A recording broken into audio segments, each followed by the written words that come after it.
অবৈধ শারীরিক সম্পর্ক করার সময় আটকে গিয়ে ইন্দোনেশিয়ার নারীর মৃত্যু ঘটেছে দাবির এই ভিডিওটি সম্প্রতি নেট দুনিয়ায় ব্যাপক ভাইরাল হয়েছে।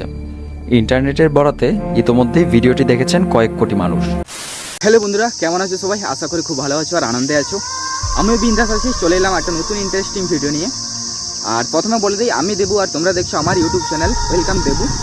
বেশ কিছুদিন ধরে একটা ভিডিও প্রচণ্ড পরিমাণে ভাইরাল হচ্ছে, যেখানে ইন্দোনেশিয়ার দুজন ছেলে মেয়ে পরকীয়া করার সময় তারা একে অপরকে থেকে আলাদা হতে পারছে না।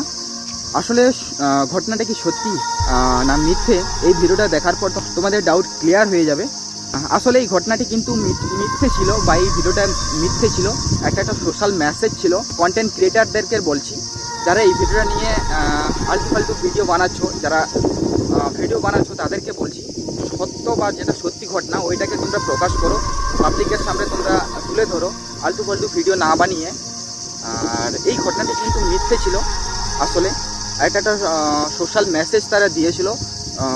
ইন্দোনেশিয়া একটা মুসলিমের দেশ, ঠিক আছে, এখানে প্রচণ্ড পরিমাণে পরকীয়া হয়, যার কারণে এই সোশ্যাল মেসেজ তারা দিয়েছিল। এটা একটা মিথ্যে ঘটনা ছিল।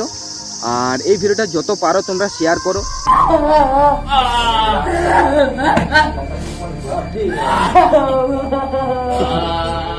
অবৈধ শারীরিক সম্পর্ক করার সময় আটকে গিয়ে ইন্দোনেশিয়ার নারীর মৃত্যু ঘটেছে দাবির এই ভিডিওটি সম্প্রতি নেট দুনিয়ায় ব্যাপক ভাইরাল হয়েছে। ইন্টারনেটের বরাতে ইতোমধ্যেই ভিডিওটি দেখেছেন কয়েক কোটি মানুষ। তবে বাস্তবে কি এমন কোনো ঘটনা ঘটেছে, নাকি ভুয়া ভিডিওতেই বোকা বনেছে কোটি কোটি মানুষ? ঘটনাটি সত্য কিনা তা জানতে চেয়ে অসংখ্য মানুষ রিউমার স্ক্যানারে যোগাযোগ করেছেন। এর প্রেক্ষিতেই বিষয়টি নিয়ে অনুসন্ধান করে রিউমার স্ক্যানার টিম। আর রিউমার স্ক্যানারের অনুসন্ধানে দেখা যায় ভাইরাল ভিডিওটি বাস্তব কোনো ঘটনার নয়, বরং এটি অভিনয়ের মাধ্যমে তৈরি একটি ফিকশনাল ভিডিও। অর্থাৎ এই ঘটনায় কারো মৃত্যু তো দূরের বিষয়, প্রকৃতপক্ষে ইন্দোনেশিয়াতে এরূপ কোনো ঘটনাই ঘটেনি। আমাদের অনুসন্ধানে দেখা যায় টিম পিএসএস নামের ইন্দোনেশিয়ার একটি কন্টেন্ট ক্রিয়েশন টিম এ সংক্রান্ত ভিডিওগুলো তৈরি করে তাদের একাধিক ইউটিউব চ্যানেল ও ফেসবুক পেজে প্রচার করেছে।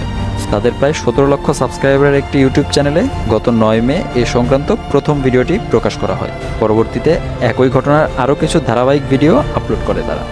ভিডিওগুলোর ডেসক্রিপশনেই তারা ঘটনাটিকে সম্পূর্ণ কাল্পনিক হিসেবে উল্লেখ করে ডিসক্লেইমার দিয়ে রেখেছে। তাদের ডিসক্লেইমারে লেখা রয়েছে, উপরের ভিডিওটি সম্পূর্ণ কাল্পনিক এবং এটি বিনোদনমূলক শিক্ষার ভিডিও। অনুগ্রহ করে ইতিবাচক দিকটি নিন এবং নেতিবাচক দিকটি পরিত্যাগ করুন। তাদের ইউটিউব চ্যানেল পর্যবেক্ষণ করে দেখা যায় যে এই কন্টেন্ট ক্রিয়েশন টিম মূলত প্যারানর্মাল, ফিকশনাল বা ব্ল্যাক ম্যাজিক বিষয়ক ভিডিও বানিয়ে থাকে। তাছাড়া রিউমার স্ক্যানার টিমের পক্ষ থেকে হোয়াটসঅ্যাপের মাধ্যমে তাদের সাথে যোগাযোগ করা হলে তারা এটিকে কাল্পনিক ঘটনার উপর তৈরি ভিডিও বলে নিশ্চিত করেছে। অর্থাৎ অভিনয়ের মাধ্যমে তৈরি কাল্পনিক ভিডিওকেই আসল ভেবে বোকা বনেছে কোটি কোটি মানুষ। এই ভিডিওটা দেখার পর আমিও অবাক হয়ে গিয়েছিলাম তোমাদেরই মতো, ঠিক আছে। বাট অনেক খোঁজাখুঁজির পর, মানে রিসার্চ করার পর ভিডিওটা পেলাম, যার কারণে ভিডিওটা বানাচ্ছি। এই যে ভিডিওটা, এটা কিন্তু একটা মিথ্যে ভিডিও ছিল, বা একটা সোশ্যাল মেসেজ ছিল। তারা ইন্দোনেশিয়ার মানুষদেরকে একটা সোশ্যাল মেসেজ দিতে চেয়েছিল। বাট এই ভিডিওটা নিয়ে অনেক কন্টেন্ট ক্রিয়েটার মানে ফালতু ভিডিও বানাচ্ছে। তাদের উদ্দেশ্যে বলছি, তোমরা ফালতু ভিডিও না বানিয়ে যেটা সত্য ঘটনা বা যেটা সত্য বা সেটা সত্যি ঘটনা ওইটাকে তোমরা পাবলিকের কাছে তুলে ধরো। আর এটাই বলতে চাই। আর এই ভিডিওটা যত পারো শেয়ার করো।